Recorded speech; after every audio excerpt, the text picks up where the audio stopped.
comecei a trabalhar com 14 anos. Eu fiz Senai. Fiz Senai aqui na Ponta da Praia. Em Santos? Né? Apesar de eu ser do Rio de Janeiro, eu morei aqui, meu pai se mudava muito, então quando eu era moleque, com 14 anos eu fiz Senai aqui e fiz Senai para uma empresa chamada Maná, que tinha até um slogan com Maná do Bando Dá. Aí a galera lá em Cubatão. E aí comecei a trabalhar com instrumentação, fiz IR. Então, instrumentista reparador era o nome do curso. Sim. Depois eu enveredei por eletrônica. Comecei a trabalhar com 14 anos e não parei mais. Mas trabalhou de carteira registrada em empresa? CLT, trabalhei em algumas. Antes de eu empreender, uma das coisas que me motivou a empreender foi que eu trabalhei numa empresa, trabalhei em várias empresas, mas trabalhei numa empresa por 10 anos, onde eu entrei como técnico em eletrônica e fui subindo. Aí, coordenador, gerente, aí fui convidado para ser gerente regional, aí voltei para minha terra, que era o Rio de Janeiro, e lá eu gerenciei mais de 300 pessoas. E aí, eu trabalhei, e aí é uma coisa que eu coloco muito dentro do CRI, dos grupos aí que a gente lidera, né? Dizendo que eu entendo que a pessoa precisa empreender, inclusive dentro do CNPJ do outro, que é ser um intraempreendedor. Eu fui um intraempreendedor antes de ser um empreendedor de fato, ter o meu CNPJ. Então eu trabalhava nessa empresa como se ela fosse minha. Sabe? Me estressava eu achar uma luz acesa que não precisava estar, nego imprimir mais do que precisava, desperdício, nego fazia corpo mole, mesmo eu não sendo dono da empresa. Aquilo, quando alguém falava mal da empresa, aquilo já mexia comigo. E isso, assim, o fundador dessa empresa foi um cara que tinha a 4ª série primária, construiu um império, uma empresa que chegou a ter mais de 300 colaboradores, 3.000 colaboradores. Qual era o nome da empresa? Spread. Spread. Quando eu trabalhei nessa empresa, e aí o que aconteceu?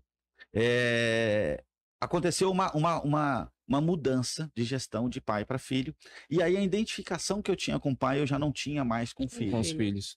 E aí, na saída dessa empresa, eu decidi que eu ia criar uma empresa diferente. E aí, um dia eu chego em casa, e aí um amigo meu que trabalhava comigo, a gente começou a conversar sobre abrir empresa. E aí eu chego para Ana, que é minha esposa, e eu acho que isso é fundamental, algo que você falou de empreender juntos. Eu tinha 2 filhos pequenos, eu pagava aluguel, eu ainda não tinha construído nenhum patrimônio. Ela sempre te apoiou? Sim, então, e aí eu digo para ela, amor, tô pensando em sair da empresa e montar uma empresa. Ela, vambora. Eu falei, não, tu não tá entendendo. Porque eu era PJ, eu não tinha garantias, férias, 13º nessa empresa que eu cheguei a gerente. Então eu não tinha dinheiro para pagar o aluguel do mês seguinte. E eu tinha 2 filhos pequenos na época. A Aninha, que agora tem 18, a Aninha tinha 3 anos, 4. Então tá entendendo, não tem dinheiro para pagar o aluguel. Né? Não, mas vambora.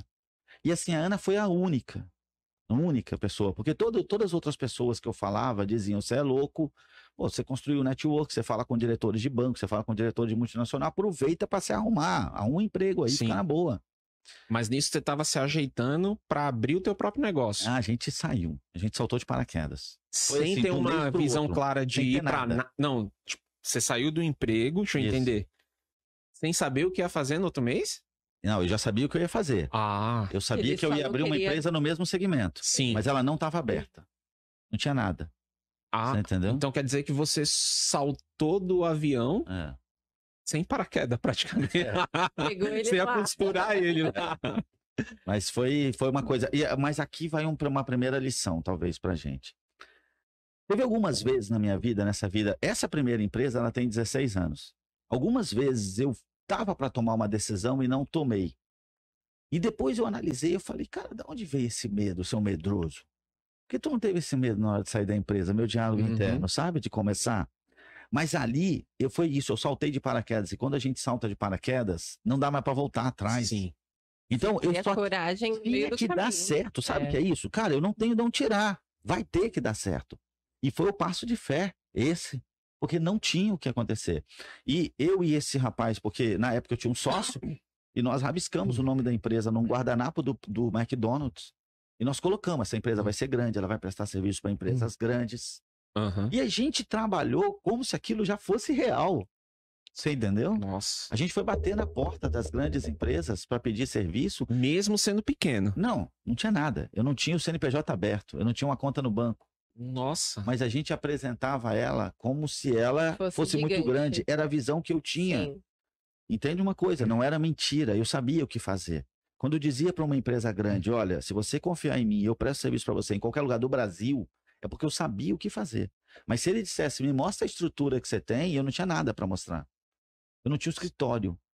Eu não tinha nada. Uhum. E aí, por isso também eu vou te dizer, só pode ter sido coisa de Deus ali. Tem coisas que acontecem e você fala, cara, só pode ser. Porque no primeiro mês, nós fechamos com 3 grandes clientes, 3 grandes empresas do Brasil. Nos primeiros 30 dias. 30 dias. E foi uma coisa assim, depois, quando eu montei a área comercial, e eu cobrava dos caras fechar contrato, os caras diziam para mim, Rezende, deixa eu te explicar. Não é assim. Não, me explica. Não, esse tipo de contrato, você demora 6 meses para fechar. E eu dizia para eles, ainda bem que eu não sabia disso. Porque como eu não sabia, em 30 dias a gente fez. Porque quando você sabe que não dá para fazer Sim. determinada coisa, você acaba não fazendo.